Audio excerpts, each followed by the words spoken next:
तो ये एग्जांपल करते हैं। ए और बी दो मैन हैं, है ना, 40 किलो है दोनों का वजन। लिख लेते हैं यहाँ पे एम ए एम बी के बराबर है 40 kg। ठीक है, एक ट्रॉली पे खड़े हैं दोनों तरफ, और ट्रॉली का जो वजन है एम टी कर देते हैं इसको, 20 किलो है। ये एक दूसरे की तरफ दौड़ना शुरू करते हैं ट्रॉली के ऊपर।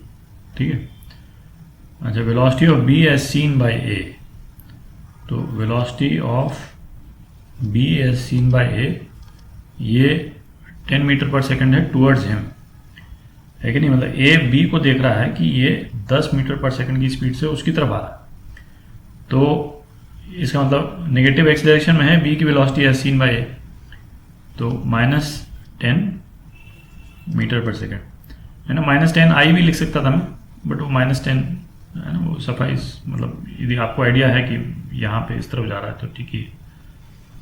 अच्छा, trolley starts moving with a velocity of 4 metre per second in the right direction. Velocity of trolley 4 metre per second. A और बी की वेलोसिटी पूछिए एज सीन फ्रॉम ग्राउंड। ठीक है, अच्छा, इस केस में अपन सिस्टम मान लेते हैं, मतलब ट्रॉली और ये दोनों जो मैन उसके ऊपर खड़े हुए हैं, है ना, ये हमारा सिस्टम है। तो इस सिस्टम पे बाहर से कोई एक्स डायरेक्शन में कोई फोर्स नहीं है। ठीक है, ये दिख ही रहा है जो हो रहा है वो, है ना, ये आदमी इसके ऊपर भाग रहा है ट्रॉली के ऊपर, ये भी बी इसी को ट्रॉली के ऊपर भाग रहा है ना। जो फ्रिक्शनल का फोर्स है वो ए और ट्रॉली के बीच में है ना। एक्शन रिएक्शन पेयर हैं, इक्वल एंड अपोजिट हैं। बी का भी जो है वो फ्रिक्शनल फोर्स जो है वो ट्रॉली के ऊपर ही है ना, और म्यूचुअली अपोजिट डायरेक्शन में है और इक्वल एंड अपोजिट है।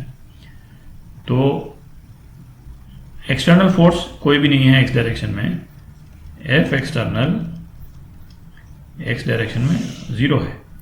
तो इसका मतलब क्या हो गया कि मोमेंटम में कोई चेंज नहीं होगा एक्स डायरेक्शन में। ठीक है, तो इनिशियल मोमेंटम तो 0 था, है ना, 0 kg मीटर पर सेकंड, तो फाइनल मोमेंटम भी यही होगा। ठीक है, तो फाइनल मोमेंटम है क्या? Final momentum mass of A into velocity of A plus mass of B into velocity of B plus mass of trolley into velocity of trolley, यही है फाइनल मोमेंटम। और ये 0 के बराबर होना चाहिए। ठीक है, क्योंकि इनिशियल मोमेंटम भी 0 था।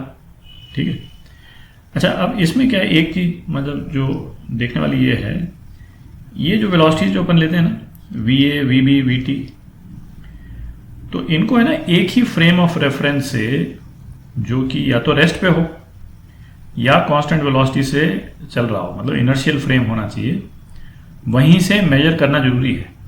ठीक है, ऐसा नहीं हो सकता कि वी ए को तो मेजर करें हम ग्राउंड से और वी बी की वेलोसिटी ले लें with respect to V A ले लें या विद रिस्पेक्ट टू ट्रॉली ले लें। ठीक है, वो है ना, वो करेक्ट नहीं है। तो ये सारी वेलोसिटीज जो हैं वो एक सिंगल फ्रेम ऑफ रेफरेंस से मेजर्ड होनी चाहिए। ठीक है, तो थोड़ी जगह बना लेते हैं। तो ये velocity of B as seen from A -10 metre per second है। तो ये क्या होता है, velocity of B as seen by A, ये है velocity of B as seen by ground minus velocity of A as seen by ground. ठीक है, और ये हो गया आपका -10 मीटर पर सेकंड। ठीक है, तो वेलोसिटी ऑफ बी जो है वो यहाँ से लेकर के और इसमें डाल देते हैं। ठीक है, तो ये इक्वेशन क्या हो गई, M A 40 V A plus 40 V B कितना हो गया, -10 प्लस वी ए। ठीक है, plus 20 into V T 4 metre per second, ये 0 के बराबर है। ठीक, तो इसको सॉल्व करेंगे तो वी ए जो है कितना आ जाएगा, V A 4 metre per second आ जाता है। ठीक है, तो वी ए की वेलोसिटी तो 4 मीटर पर सेकंड हो गई, और वी बी जो है वो वी ए -10 है, तो वी बी यहाँ लिख लें।